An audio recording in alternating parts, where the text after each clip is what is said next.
Good day, and welcome to the Builders FirstSource fourth quarter 2025 and full year earnings conference call. Today's call is scheduled to last about 1 hour, including remarks by management and the question and answer session. In order to ask a question, please press the star key followed by the number 1 on your phone at any time during the call.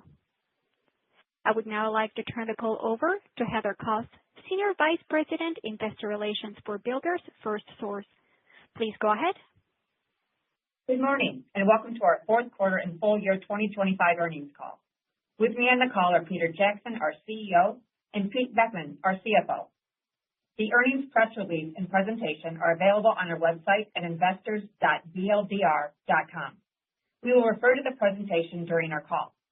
The results discussed today include certain GAAP and non-GAAP results adjusted for certain items. We provide these non-GAAP results for informational purposes, and they should not be considered in isolation from the most directly comparable GAAP measures. You can find the reconciliation of these non-GAAP measures to the corresponding GAAP measures where applicable, and a discussion of why we believe they can be useful to investors in our earnings press release, SEC filings, and presentation. Our remarks in the press release, presentation, and on this call contain forward-looking and cautionary statements within the meaning of the Private Securities Litigation Reform Act and projections of future results. Please review the forward-looking statements section in today's press release and in our SEC filings for various factors that could cause our actual results to differ from forward-looking statements and projections. With that, I'll turn the call over to Peter. Thank you, Heather, and good morning, everyone. Driven by focused execution and close customer partnerships, we successfully navigated 2025 despite ongoing housing affordability challenges, weak consumer confidence, and depressed commodity prices. We remain committed to reducing barriers to affordable housing and driving a more efficient, integrated supply chain. Our ability to perform effectively through each phase of the business cycle reflects the strength of our differentiated value-added solutions, industry-leading technology, and unique operating model. Executing from a position of strength, we continue to invest in initiatives that expand our capabilities, enhance our footprint, and position us to outgrow the competition as conditions improve. I'm confident in our ability to manage through near-term uncertainty and build exceptional long-term value for our shareholders. Let's now turn to slide 4. Our full year 2025 results reflect disciplined execution as we sustained healthy profitability despite a soft starts environment, underscoring our operational excellence and strategic investments. This included maintaining a gross margin above 30% and an EBITDA margin above 10%. A clear reflection of the durability of our transformed business. I'm grateful for the dedication of our team members and the ongoing support of our customers as we turn the page to 2026. Let me step back and offer some perspective on the market. The housing market remains weak and is characterized by more headwinds than tailwinds, as affordability challenges, muted consumer confidence, and depressed commodity prices continue. This was apparent in November and December as our sales fell off more than expected as these cross-currents impacted starts and led to a softer Q4. Economists are divided in their outlooks for 2026, with some calling for further declines in single-family starts and others expecting modest growth as macro conditions and regulatory policies remain uncertain. At the same time, prolonged softness in both residential new construction and repair and remodel have pushed OSB well below normal, resulting in a commodity composite below $350 per thousand board foot as we exited 2025. Commodity supply is being curtailed, but not at a pace that we believe will meaningfully lift prices in the near term. Finally, inflationary pressures continue to impact costs, particularly in the insurance and rent categories. Despite these macro pressures, we remain committed to advancing our strategy with a sustained focus on growth, continuous improvement, smart investments, innovation, and developing our people. We cannot control the macro, but advancing our initiatives will enable us to realize share gains, improve the way we operate, and position us to accelerate growth with any level of recovery. Our single-family builder customers have addressed ongoing affordability challenges by offering smaller and simpler homes, as well as incentives such as interest rate buy-downs. That creates an environment where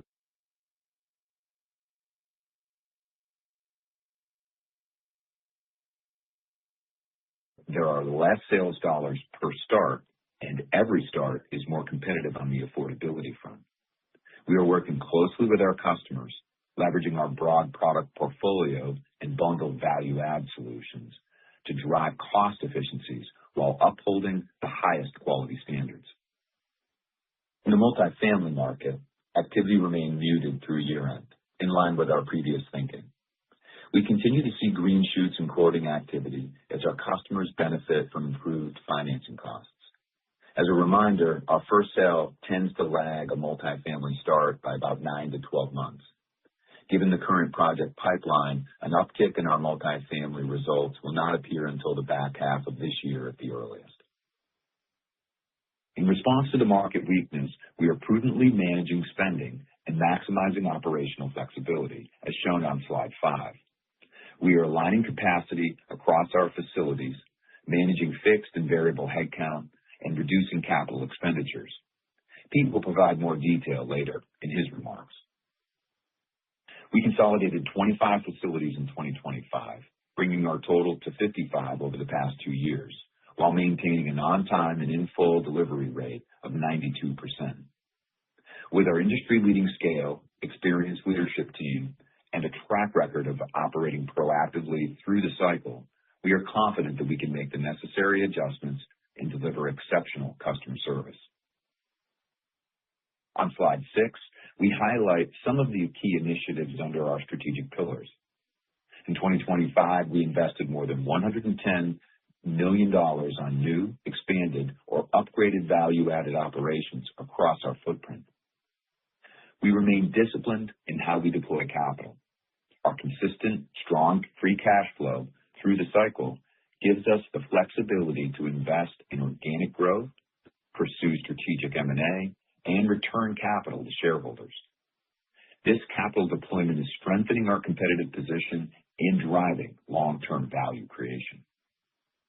Operational excellence is crucial to how we run the business as we develop talent, improve agility, and embed technology into our operations.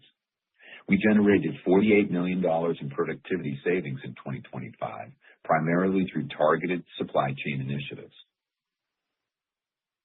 Moving to slide 7, our prudent capital allocation strategy focuses on maximizing shareholder returns. In 2025, we deployed nearly $2 billion towards return-enhancing opportunities aligned with our priorities. Drilling down into M&A on slide 8, we remain focused on pursuing acquisitions that expand our value-added product offerings and advance our leadership position in desirable geographies. We have developed substantial and proven muscle memory to grow through M&A and have a track record of successful integration. As a reminder, we acquired both Builders Door and Trim and Ryston Construction in October, which together form the leading provider of door and millwork capabilities in the Las Vegas area. In November, we acquired Langefeld Lumber, a leading supplier serving Central Texas, and Pleasant Valley Homes, a wholesale manufacturer of factory-built housing serving 10 northeastern states. Pleasant Valley represents an expansion of our prefabricated component strategy to address challenges facing the home building industry, such as affordability and access to labor, with a cost-competitive factory-built option, which reduces builder cycle times. The company sells HUD-compliant manufactured homes and high-quality semi-custom modular homes to land lease community developers, retailers, and home builders. We plan to use available factory capacity to offer high-quality, semi-custom modular plans to our existing home builder customers, with the potential to expand the offering to our home builder customers in other BFS markets in the future. And lastly, in January, we acquired the assets of Premium Building Components, marking our company's first truss and wall panel operations in New York.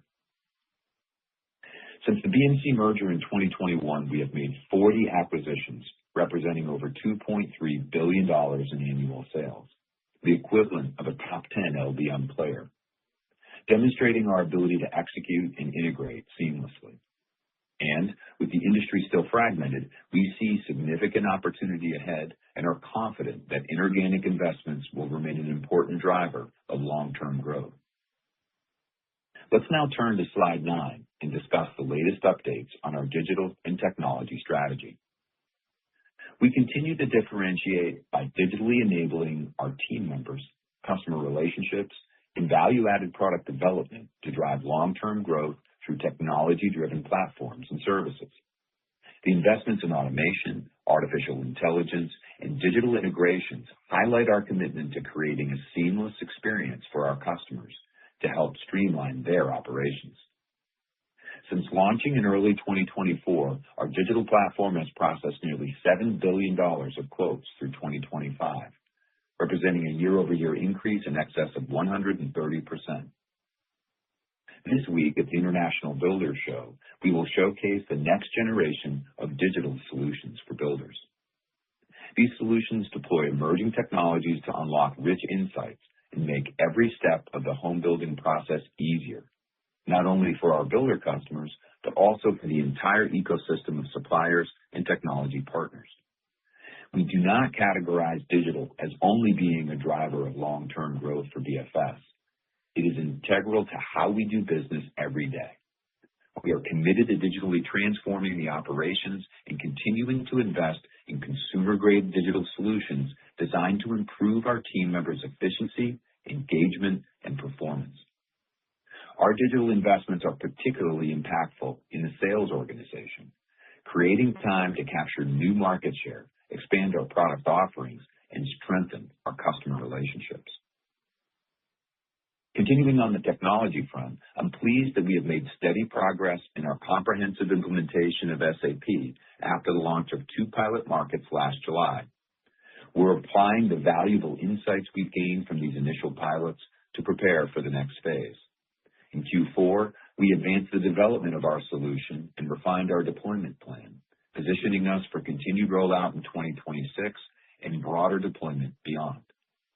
Although these conversions are always challenging, we are working through the details and are excited about the growth and efficiency opportunities to come with this business-driven transformation.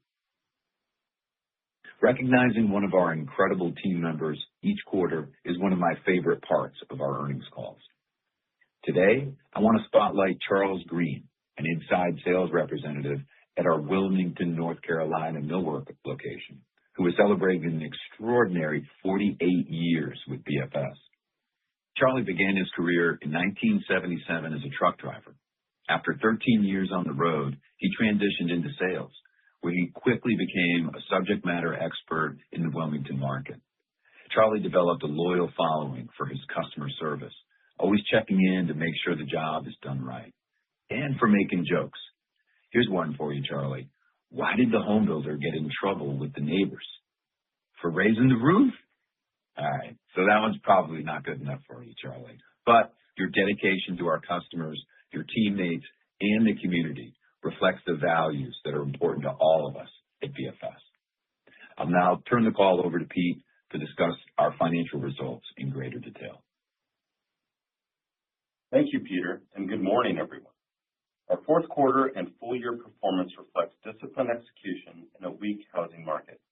We remained focused on managing costs, advancing key growth initiatives, and harnessing technology for long-term success. As we get into the fourth quarter results, I want to discuss the reasons for our financial performance versus the guidance.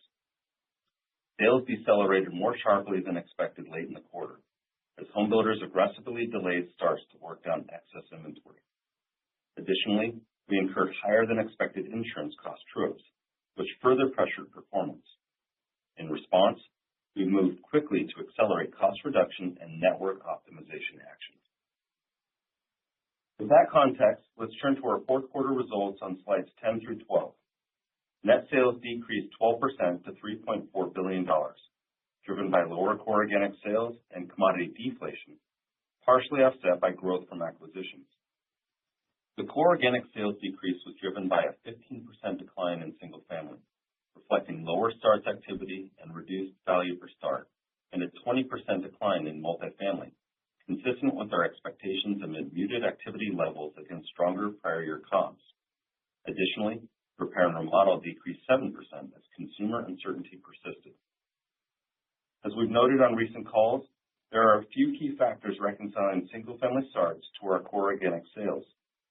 First, as a reminder, there is roughly a 3-month lag from a start to our first sale. Second, the value of the average home has fallen as size and complexity have decreased over time, creating an additional sales headwind. Third, margins across the supply chain remain pressured by housing affordability constraints. Based on this, we believe our full year and fourth quarter share were roughly flat as we continue to be the industry leader and a trusted partner to our customers. For the fourth quarter, gross profit was $1 billion, a decrease of 19% compared to the prior year period. Gross margin was 29.8%, down 250 basis points, primarily driven by a declining starts environment. Compared to roughly 27% in 2019, our current gross margin highlights the meaningful investments we've made in value-added solutions and our continuous improvement initiatives. Adjusted SG&A of $751 million decreased $13 million, primarily due to lower variable compensation amid lower sales, partially offset by acquired operations. As we touched on earlier, we're leaning further into our downturn playbook with $100 million of cost actions, $75 million in year-over-year cost reductions, and $25 million in cost avoidance. These actions include deeper cuts to overtime and temporary labor, adjustments to incentive compensation plans, reduced merit and overhead spend, accelerating the pace of facility consolidations, and tighter controls on discretionary spending. This positions us to leverage our costs as the market improves. Adjusted EBITDA was $275 million, down approximately 44%, primarily driven by lower gross profit.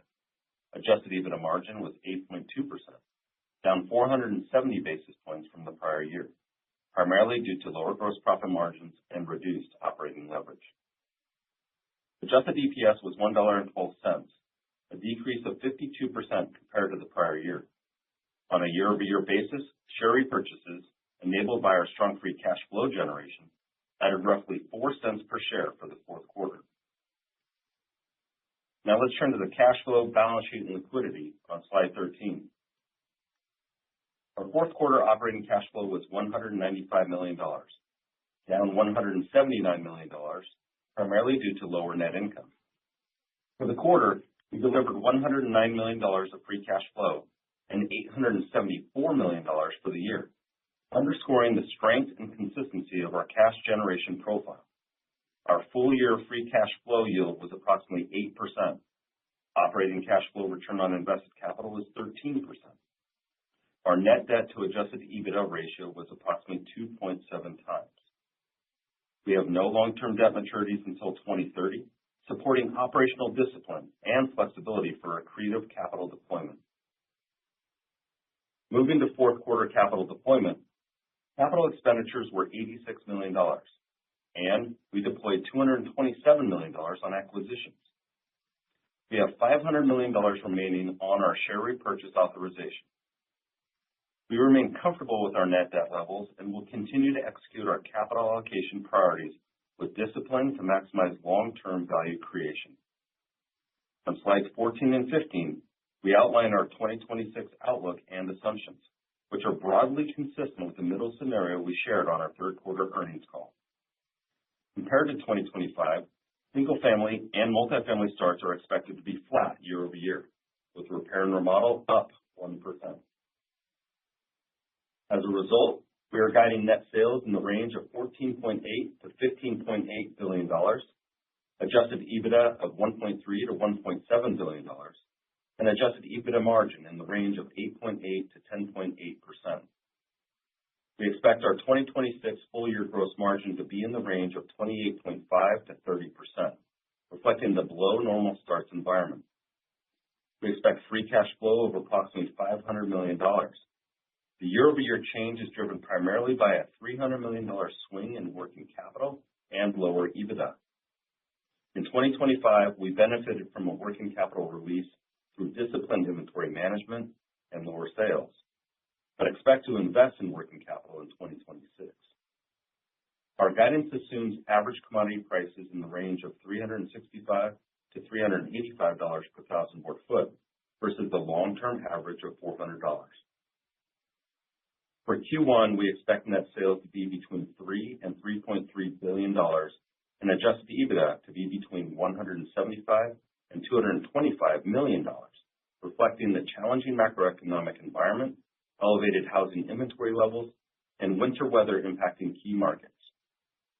The shape of the full year implies a heavier second half contribution as we lap the starts decline due to normalizing housing inventory levels.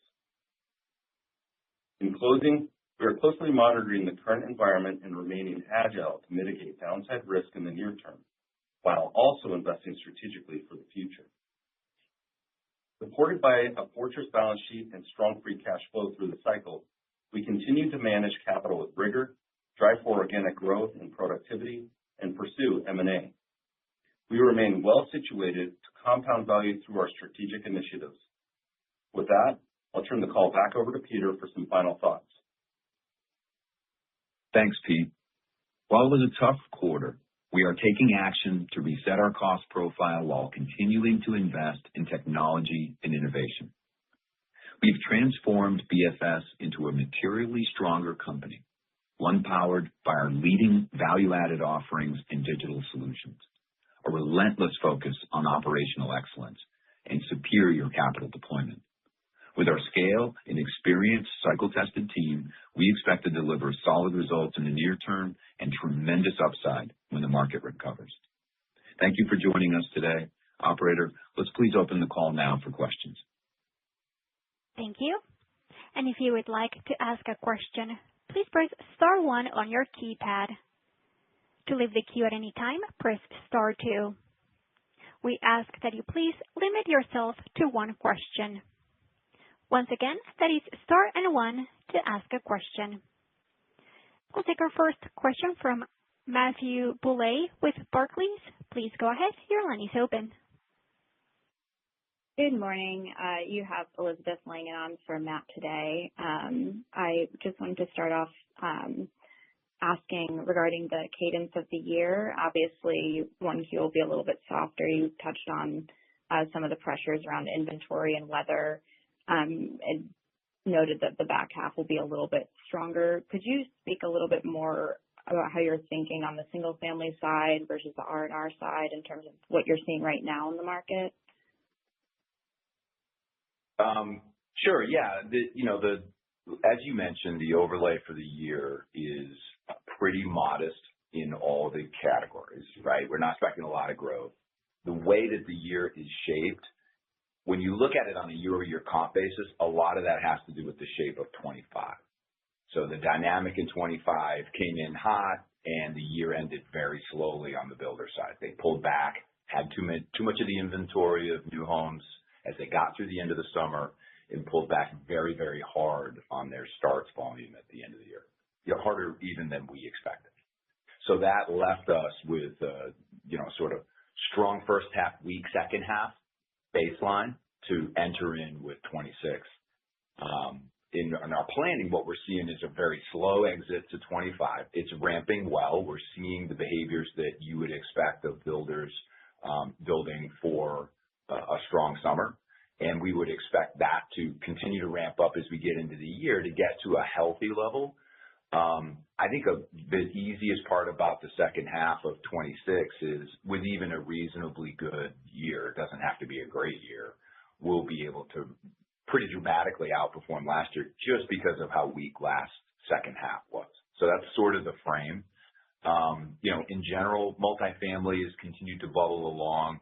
It has not turned dramatically, but also I would say the worst of the downturn is over. It's just sort of stable at where it's at. We're hoping that as the rates continue to moderate, we'll continue to see those quotes turn into orders and start hitting the ground in that multifamily space. R&R, it's been sort of stumbling along. Again, I do think rates will help as we get into 2026. Certainly, so there's more and more positive coming out of that space in terms of home buyers being willing to invest and our positioning in that space where we are around the country. Great. Thank you very much, Peter. That was really helpful. And then this is probably more for Pete, but you gave some commentary around the pieces of the cost actions that you guys are planning to take this year. Could you give us a little bit more detail around the timing of that and how you're expecting that to kind of shape in across, the gross margin and SG&A? Yeah. So just to clarify, the cost actions that we outlined are 100% SG&A related. Most of those actions are already in place and executed, and it's a matter of time to realize the benefits through the course of the year.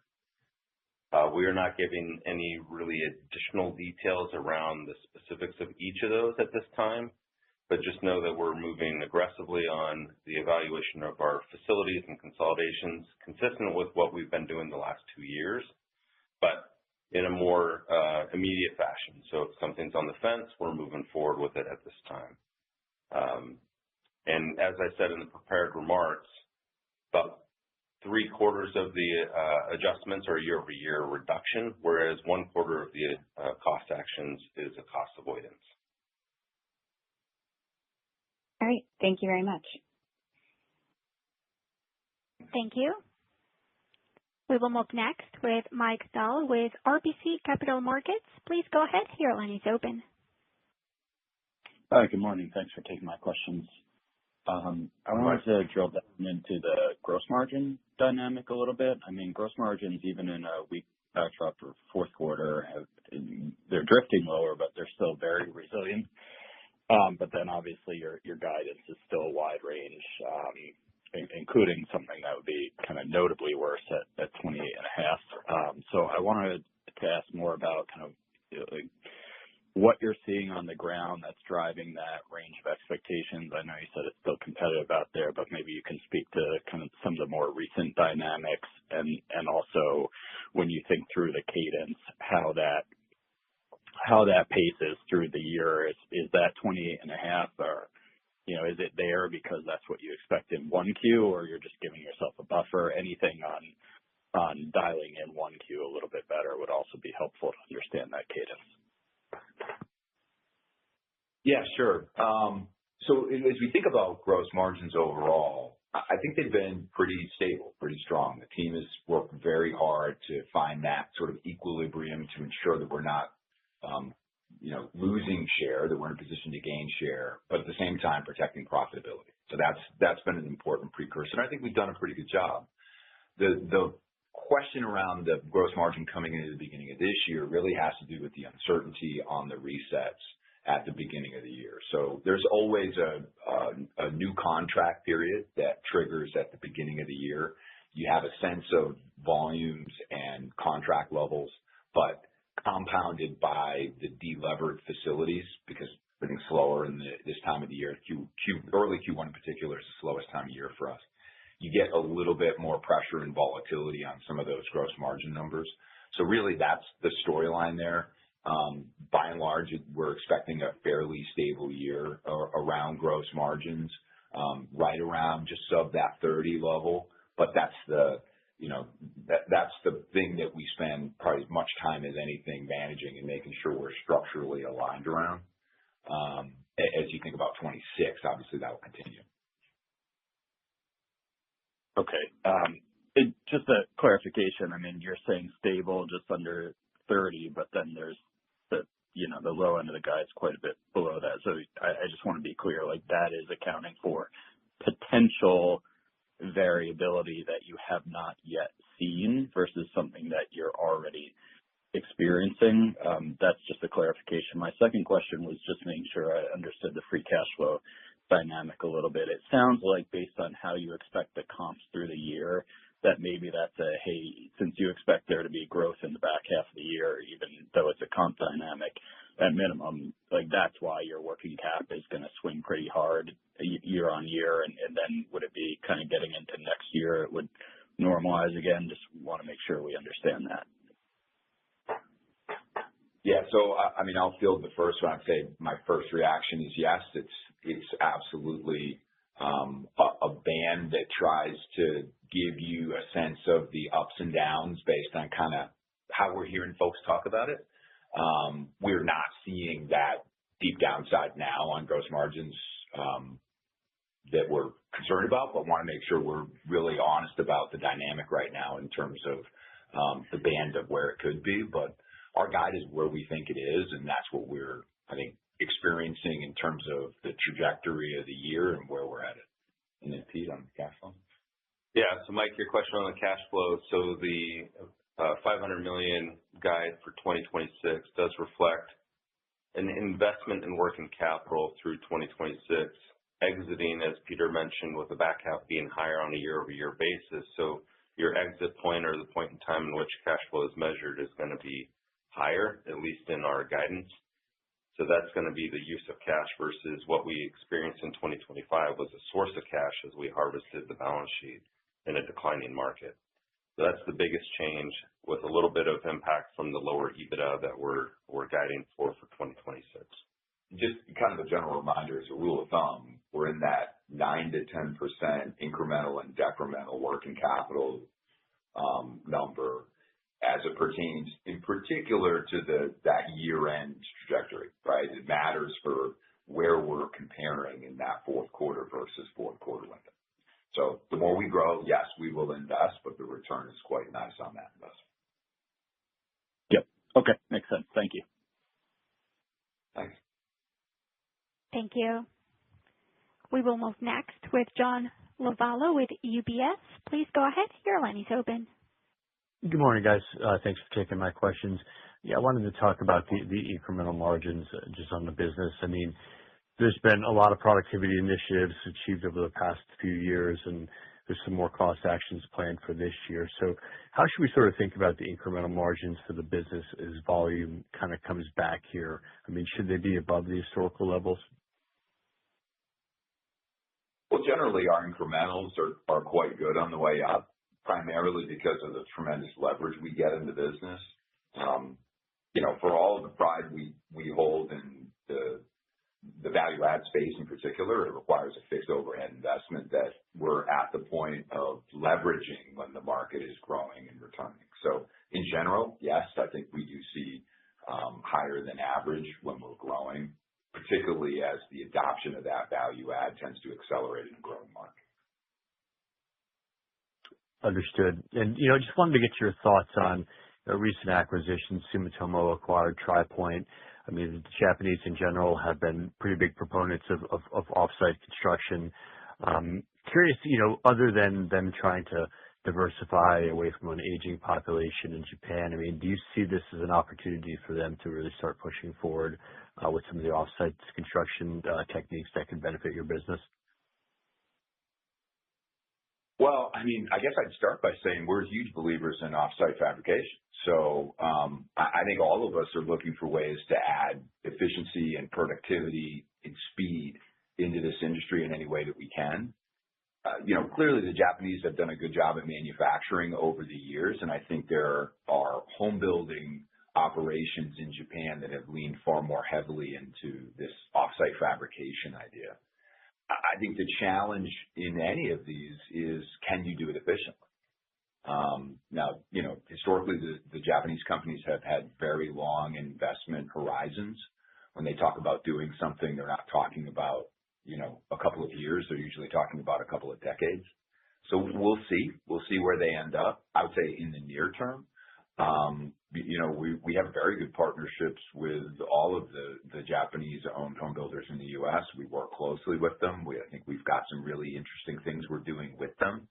And I think we'll look for opportunities to partner in the offsite fabrication space as well. So at this stage, interesting, certainly something we want to keep an eye on, but we're believers in the idea. Okay. Thank you, guys. Thank you. We will move next with Charles Perron-Piché with Goldman Sachs. Please go ahead. Your line is open. Good morning, everyone. Thanks for taking my question. Morning. First, I just want touch on volume versus price in this environment. The guidance seems to imply relatively flat market share assumptions for you in 2026. The builders have been talking extensively about their desire to lower the second brick cost this year. Can you talk about, some of the discussions that you have with the builders today? How do you get price for the value-add services that you provide against, a pretty competitive backdrop? And are you seeing any change in the appetite for value-add product today? Well, there's been a lot of pressure across the board. I think that the builders are harvesting. What the builders are telegraphing is primarily what they already got. I think they're seeing a full year's benefit of the negotiations that we had during the year. And you can see our margins. It's been a challenging environment. At the same time, I think we've done a good job of finding ways to offer package solutions, integrated solutions, more value add across the service and product profile that has helped us be that key partner to kind of protect our position, which in turn protects our price. I'm not going to make believe that price is easy right now. It's certainly not. But ultimately, all of us are trying to figure out how to build homes more affordably. And I think we have an advantage in that regard in that we've got more options for builders to be able to solve that problem than anybody else. And our ability to execute that is superior to everybody else versus, but vis-a-vis our size, our subject matter expertise, and the quality of our folks and the size of our team. So, I think that there's certainly a challenge out there, but we've been fairly successful in keeping that balance. The one maybe subtlety, I'll refute one of the things or argue one of the points you made. There is share growth in here in terms of what we're going after, and we're balancing it against some of the erosions that we've seen that we're lapping as part of 2025. So we are doing both, and I think it's critical that we continue to execute on that. That's the kind of thing that will position us in a very strong way coming into the recovery upcoming. Got it. Okay, that's helpful color, Peter. And then just switching to the acquisition of Pleasant Valley Homes this quarter, it sounds like it's a strategic move into modular housing. I think you talk about the East Coast mainly at their market. So when you think about, the outlook for modular housing, how should you consider this approaching as part of your growth strategy in general? Yeah, it's an exciting experiment for us. It's a great business. The Pleasant Valley folks are a great team. They build a really high quality house. They've been successful bringing it to market in those Northeast states. I love their footprint. I think they've got a very ingenious approach to the way that they've executed their construction process. And we're interested in exploring whether or not there's a partnership there to be had with our builder customers. To be clear, we're not interested in being a traditional retail HUD and modular home seller. That's not the game that we're in. They certainly have a little bit of that business. We're going to leave that alone. We're happy that business exists. But our vision is to reach out to our home builder partners around the country to say, where does it make sense for you to have access to manufactured modular, high quality in your market that helps you fill particularly that sort of lower end affordable home category in a way that builders feel like is an advantage to them. And my sense of it works very much the way trust does, right? We own most of the truss plants in this country because we're really good at running them and at meeting the demand from multiple builders. So we keep our capacity filled by being a service provider for various builders. I think that's one of the barriers with modular housing is people trying to go on their own and figure out how to fill and maintain that capacity. We think we can do more of that capacity filling by really working with our partners and finding ways to do it in a way that benefits them and us. So it's worth exploring. Certainly it's early days, but optimistic about where we think it'll head. Got it. Thank you, guys, and good luck with the quarter. Thank you. Thank you. We will move next with David Manthey with Baird. Please go ahead. Your line is open. Thank you. Good morning, guys. Good morning, Dave. First question is on the complexion of the year here. I get what you're saying relative to the two halves that you experienced in 2025, and so it's always a little bit hard to parse out what exactly is base business. But it seems like based on your guidance, the first quarter is maybe like 21% of full year midpoint.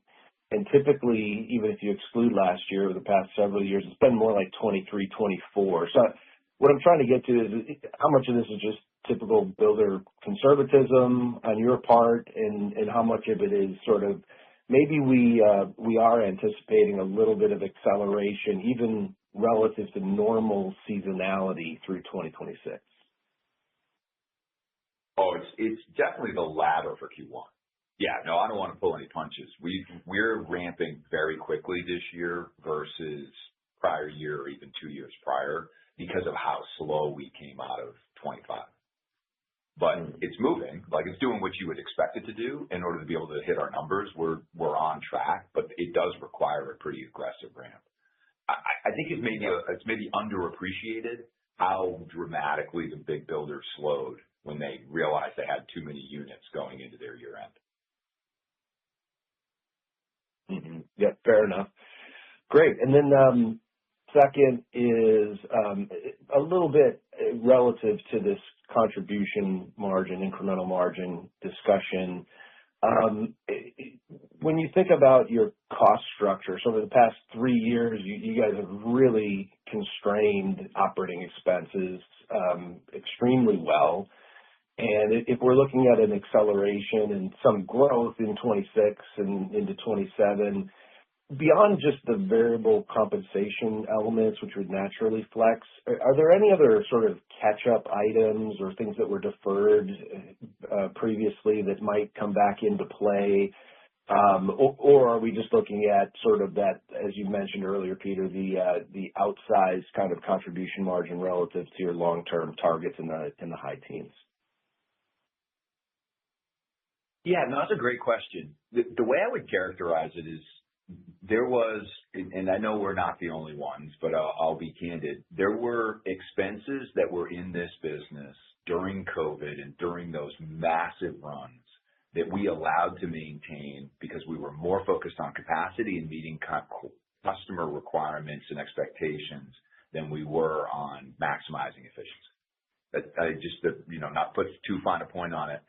Even from the BMC merger, from other acquisitions we did, there were operations where we maybe had the opportunity to do a consolidation or we might otherwise have, but boy, we needed every bit of that capacity in order to meet the demand, so we left them. And I think what you've seen are some pretty disciplined operators get a hold of this business in a slower period of time and get back to fundamentals. The plays that we're running, the actions we're taking in order to reduce costs and to be more efficient are very much in line with the playbooks we've had here at BFS for 20 years. So this is what we know how to do. These teams are very, very good at it, and what you've seen are consolidations, but being able to maintain on time and in full and customer satisfaction indexes in a market. You've seen consolidations of spans and layers, better efficiency, better utilization of either equipment or fleet. All of that with the payoff, kind of through the business of being able to at some point match the volume adjustments, obviously, but also to be able to capture productivity. So I don't anticipate there being anything we're behind on. I would say even with the challenging market, we've stayed committed to investing in the things that really matter. I think we feel good about the refreshed fleet and the rolling stock, but we're also investing in innovation like technology on the core IT as well as the digital side and our investments in AI. So we're committed to being ready, stronger coming into this next recovery than we even are today. And we're better today than we were 2 years ago or 5 years ago. Thanks, Peter. Thanks, Dave. Thank you. We will move next with Rafe Jadrosich with Bank of America. Please go ahead. Your line is open. Hi, guys. You have Sean on for Rafe. First, so you talked about the weakening revenue environment throughout the quarter. Just curious, did you see a pickup in competition from peers versus earlier in the year? And then it sounds like you guys are doing a good job closing some facilities, but what are you hearing about competitors? Do you think the capacity in the industry is starting to normalize at this point? So in order, no, we didn't see anything really different at the end of the year with regard to competition. It was pretty consistent. And yeah, we have seen a couple of other competitors shutting down facilities. The thing you got to keep in mind, though, is given our scale, we can shut down facilities and basically we're just adjusting the footprint in a market, right? We're maybe, adjusting our shipping distances or overlap. When most of our competitors shut down a facility, they're exiting a market. So their decisions are a little more dramatic than ours are when it comes to their ability to serve. We have seen a couple. We've also seen folks who have sort of said they were going to open things, all of a sudden put things on hold. So I think that you are seeing a rational reaction in the industry with regard to capacity, not just in our space. I think it's true in a variety of providers in home building products. Okay, great. And then switching gears, it sounds like you guys are still seeing growth on the install side of the business. Can you talk about what the size of that was in 2025 and your expectations for 2026 growth in install, and then just a little bit on how margins are trending in that business versus the overall business?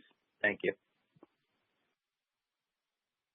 So I would say with the install business, it's largely on par with where we were from a percent of our overall business, around 16-17% of overall. It outpaced, so it didn't decline as much as the single family overall business. So it was outpacing the market, which means we're gaining more inroads with the install capabilities in our offering across the platform. And the margins for install are generally in line with the categories that you're installing. So that hasn't changed from what we've communicated previously. It's a good business. We see it as another growth lever for us, and we're going to lean into that. And it's a natural extension from what we do with value-added products and the offsite fabrication. So it's a vector that we're going to continue to invest in and strengthen our capabilities. And I think it's important to point out that the builder's desire to have a seamless job site, someone else that can take responsibility for making sure that things are done properly, that reliability is critical. And I don't think that's changed in this market. Yes, there's certainly a finer pencil on everything that we do by virtue of the decline in the market and the affordability challenges. But with the labor situation broadly in our sector, with the requirement for these operators, the home builders, to really want to run a tight ship, I think our ability to do that alongside them is an important reason why we've had continued success in this space. Great. Thank you. Thank you. We will move next with Trey Grooms with Stephens. Please go ahead. Your line is open. Hey, good morning, everyone. Morning, Trey. Hey, so I guess first off on working capital, investments in second half this year versus, what was the opposite, in 25. Is that the way we should be looking at that? Is that more of a view into your kind of expectations for 27, prepping your inventory levels, for a more robust environment there as we kind of enter 27? Is that the best way to kind of read that inventory management you're expecting? The way I would kind of adjust what you're thinking, Trey, is as you think about the sales pace as you exit 25 versus the sales pace that we're anticipating for 2026, even a higher sales per day is going to lead to a higher AR balance, a receivables balance, which is an investment in working capital. And the value of commodities, assuming that we return to a more normal level by the end of 2026, it's a higher investment on its own for inventory, let alone any positions that we're taking for what we think to come. We generally don't have to take positions on inventory. We manage it very consistently and regularly through the cycle because we have a platform and a network that's very large and we can withstand any short-term swings and we're in a great spot. I hope that helps. Got it. Yeah, it does. It's a more of just kind of the way the year is expected to progress versus what we saw in 25 more than anything. Exactly. Yep. Okay. And that doesn't mean we're not confident in 27, Trey. Doesn't mean we're not confident in 27. Just means we don't have to load up. Yep. Got it. Perfect. And then last one for me is, obviously you guys are clearly, under earning, if you would, I guess right now, given the macro, but you guys in the past have given us a view into your earnings power in a more normalized housing environment of, I think it was 1 to 1.1 million starts, and you guys are kind of expecting EBITDA in that 2.1 to 2.4 billion range, 30 to 33% gross margins. You've given us a lot of detail around that. Is that still kind of the best way for us to be thinking about, the earnings power of the business in that more kind of normalized environment, or has there been any thing that has swung your view into that in one way or the other? No, I think you're thinking about it right. We haven't changed our thinking on it. We had that on our scenarios page last quarter, which we didn't have scenarios this quarter, so it's just not in the materials. But it doesn't change the way we're thinking about that earnings power with a normal environment. And we're going to continue to look at that through the course of this year and share more expectations around that when we get to Investor Day. The biggest problem with our base business chart, Trey, is we're sort of close to the number. The edits away from the base business side of it as well is pretty modest. So you're right. It's far more about the current macro environment that's driving our outcomes, and that normalization that you and Peter are talking about is really the storyline for where we're headed. Yep. Okay. Thanks for the color, guys, and I look forward to seeing you soon. Thanks, Thank you. We will move next with Ivy Zelman with Zelman. Please go ahead. Your line is open. Thank you, and good morning, guys. Just thinking through the acquisitions you made, maybe just in general, first question is just how much multiple compression have you seen? And then just secondly, when you look at your CapEx for 2026, how much of that is related to investments for AI initiatives? And maybe walk us through what AI is doing to transform the business. Are you reducing headcount? Did you reduce headcount in 25? Do you expect to reduce headcount? I can keep going, but I'll stop there, Peter. Thank you. Yeah. Well, welcome to the call, Ivy. It's nice to hear your voice. So, Thank you. Yeah,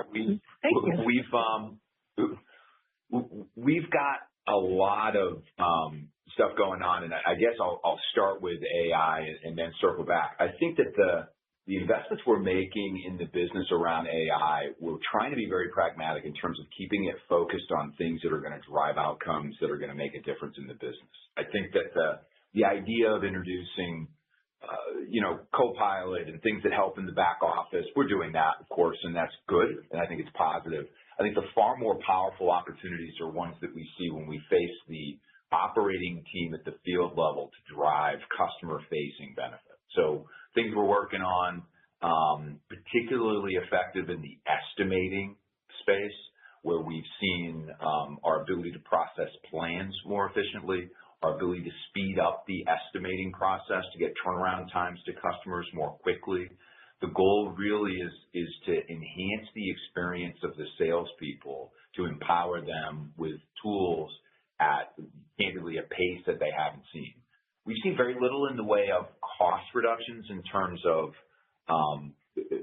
headcount reductions so far. I think we're waiting, like everybody else, to see where the impacts come, particularly in the back office space, to someone figure out the solutions that make it easy to adopt and apply in a business environment. I'd say we're far more benefited from pace and capacity to drive sales and to be more focused on growth and customer relationships. I think that's where we've seen the most benefit. In terms of investments, we've done most of what we've been up to internally. Consultants and third parties obviously being brought in to assist with that, but by and large, that's done by our internal team. Only a modest amount of that is capitalizable in any given period. But both on the digital side and on the core IT side is where we are seeing that spend hit. Great. And then on the multiples for the the companies you acquired? Yeah. So the multiples are kind of in our historical range in terms of the businesses that we've been acquiring in the recent time. Now, there's no question that over the past few years, as we've made some of those acquisitions, the payback has been extended because the volumes have declined more than the models had. Now, downside-wise, I think we're still within the downside band, but it's certainly been a market that has been, it's been within the range lately. I think, as you know, we look at a lot of different deals and a lot of different opportunities. Our ability to lean in where we see real value, where our opportunities to capture synergies are meaningful and we can create value for shareholders, I think we've been, I'd like to say we're undefeated in getting the assets that we want. So we still feel good about that. It's just a matter of maintaining that discipline in an environment where it's you're looking into the future to get your payback for some of these assets that are fighting through the competitive dynamics. No, that makes sense. And thinking of that for Pleasant Valley Homes, just to clarify, factory-built HUD, modular versus manufactured housing, to clarify, and then just any cost differential that you can highlight to your builder customer when you think about a Pleasant Valley Homes. What are the attributes that modular bring? I know everybody talks about it and their builders are using it, but really, are there any real cost savings relative to a stick and brick on site? Yeah, that's a great question. So what we do in that facility is both, right? It runs down a single line from an ability to run a similar size road transportable footprint. You're running HUD down the same line as modular, but they're semi-custom modular. So they're meaningfully modified from the traditional HUD. There's no steel chassis. Like, it's a traditional modular home, designed to various specifications with a lot more variability than maybe the traditional models. It also allows us to customize in some modest ways that make it more applicable to consumer demand and need. So that's the powerful thing from our perspective. The ability to be interchange on that line is what made this particular asset desirable for us and allowed us to experiment while not really harming or disrupting the core business. It's a good business. They make nice money. It's a nice business to add to the portfolio, but to be able to do that is pretty exciting. And for us, is there any cost differential? Is there a cost differential, Peter, relative to site built? Yeah, I think there is. And that's what we're in the process of proving out. When we've done the initial analysis, we believe we could do it at or below what it costs builders to do on the job site for these homes. It's all the advantages that we talk about, right? The efficiency of the line, the getting out of the weather, the ability to have flow, coverage, leveraging multiple layers of staffing. It's all of those things that we think are part and parcel to a well-run offsite fabrication that we can apply in a more comprehensive way. Great. Thank you so much. Good luck. Thank you. Thanks. Thank you. We will move next with Sam Reid with Wells Fargo. Please go ahead. Your line is open.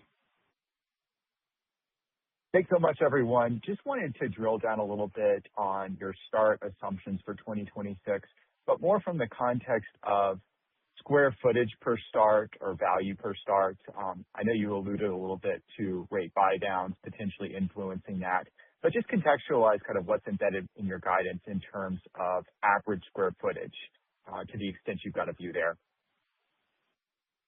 Yeah, thanks for the question. So when we think about 2026 and the value per start, it's really a flattening out relative to 2025. So square footage about the same, not seeing a material change up or down. So just shoot in the middle. Not seeing a lot of change in the inputs or substitutions within the house at this point.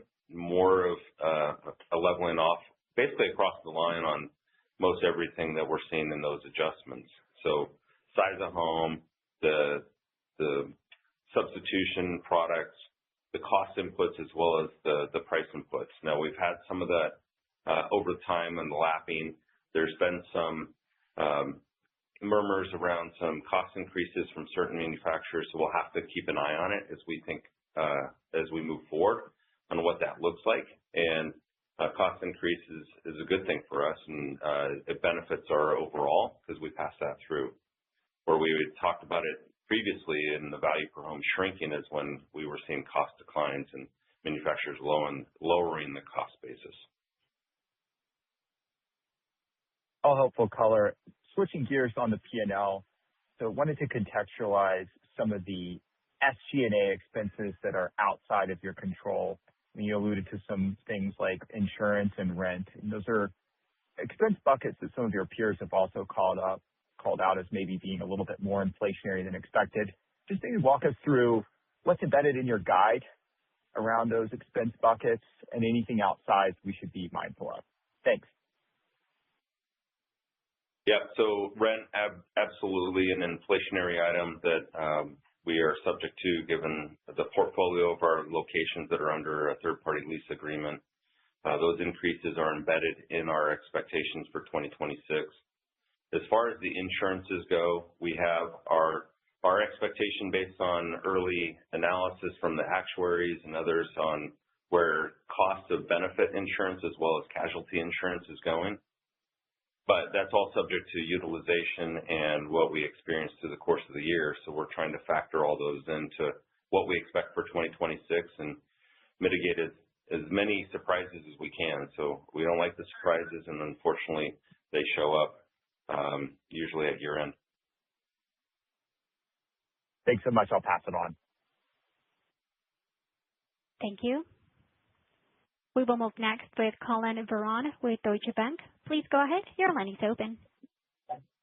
Great. Thank you for taking my questions. I just wanted to start on the M&A. How are you guys thinking about the opportunity for incremental M&A in 2026? Just with leverage ticking up with EBITDA coming down, free cash flow, seeing some of that working capital investment. And then you've also seen a well-capitalized distributor officially enter into direct competition for M&A. So I guess I'd just be curious to see your near-term impacts there as well. Well, we still think we have opportunity to do M&A. Admittedly, the market has been fairly quiet. It's certainly quieted down over the last, I would say, 3-6 months. By and large, that one big asset notwithstanding. But we think there's still opportunities for us to continue to add high-quality assets that create value to the portfolio. The reality is having a well-capitalized player talking up the industry, I think, just reinforces we've got a good industry and there's opportunity. I do think his strategy is a little bit different in terms of how he envisions being successful. I think our ability and our focus on leaning in to support the core home builder and major remodeler customer with the subject matter expertise and capabilities they need to be successful will be the winning strategy at the end of the day. And I think as long as we're sticking to our knitting and doing what we're good at, we will continue to deliver on that. And we know how to add assets very effectively to that pool and capture the synergies that go with it. So I still think we've got plenty of track record for folks to look back on and believe in, and that we're going to continue to deliver on that into the future. Great. That's helpful color. And then I just wanted to touch on the guide a little bit for multifamily. I know you're talking about flat starts in 2026, but there is a sizable lag there. And I mean, the Census Bureau data has been positive in 25. Can you just talk about your expectations for multifamily sales in 26 a little bit more explicitly, just given the lag and sort of your exposure to 5-story and below wood structures, which doesn't necessarily line up with the Census Bureau data? Yeah. So it's a great question. As we think about multifamily, it does have that 9 to 12-month lag. As Peter mentioned in his prepared remarks, we've said that the last several quarterly calls. We're seeing some activity in green shoots that we've been quoting. I think we mentioned this on our prior earnings call. That's still the case, but it's waiting. It's pent up, and it's waiting to really take off. And I think it's the cost of capital equation that those multifamily developers are waiting on. Now, when you think about our sales from a multifamily standpoint, we talked about it all year in 2025 where we really saw it level out, but we were lapping a stronger prior year comp throughout the year compared to 2024. When we think about 2026, even though we have flat starts, there's still some of that normalization that we had throughout 2025 from a margin standpoint and a few other categories that provide us with a headwind, and that's all embedded in our margin guide specifically.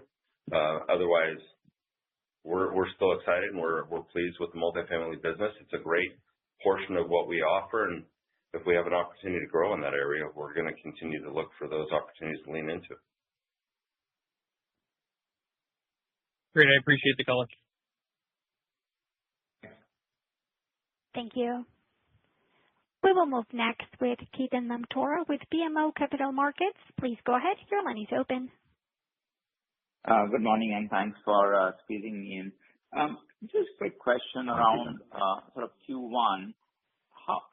Can you provide any color or context around sort of, the activity levels that you are seeing as you kind of started 26, and how much of an impact recent weather events are having in your guidance? Trying to understand how much of this is sort of very unique to what happened in January.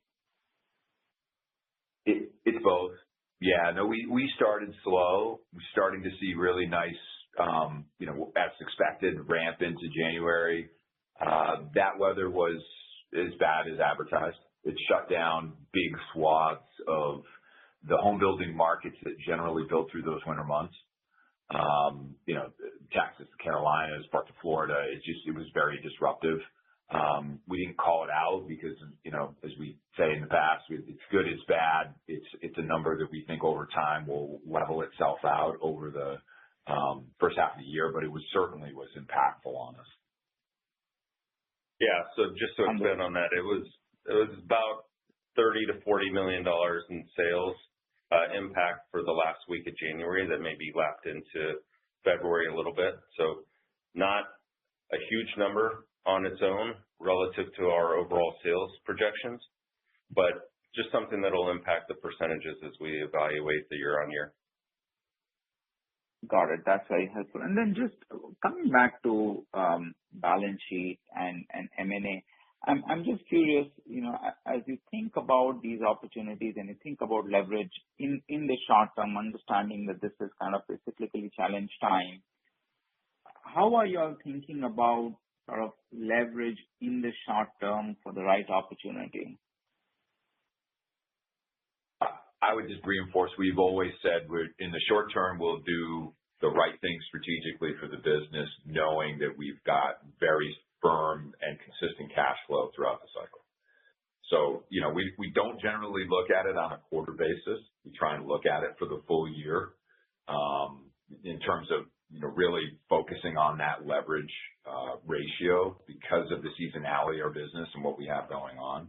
We feel very confident where we are in terms of the strength of the balance sheet, the liquidity we have available, and the way we're running the business and generating cash flow, even in a relatively weak market. So it certainly wouldn't deter us from buying the right asset and creating the right value. But that backdrop is always there. We're certainly focused on maintaining that discipline around how we think about capital deployment. Very helpful. I'll turn it over. Good luck. Thanks, Ketan. Appreciate you. Thank you. We will move next with Alex Rygiel with Texas Capital. Please go ahead. Your line is open. Thank you. Any broader comments on Washington policy and how that is sort of being contemplated in your guidance? Yeah, it's been a really interesting dynamic over the past few months with regard to the focus being placed on housing and housing affordability, the recognition of how important our sector is to sort of the spirit of our nation, right? In a way that really hasn't gotten this level of attention, at least to my memory. A lot of ideas floating around, I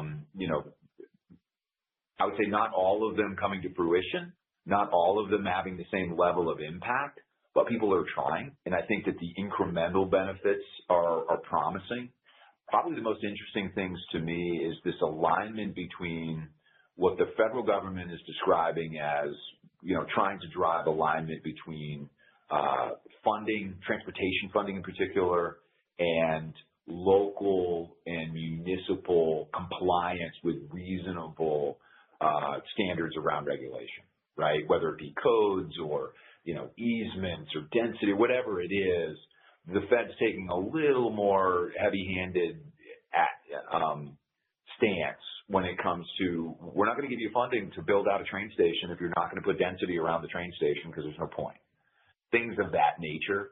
I think it's interesting. I think it reinforces what I've heard some state governors trying to do in terms of overcoming some of the more destructive components of NIMBYism.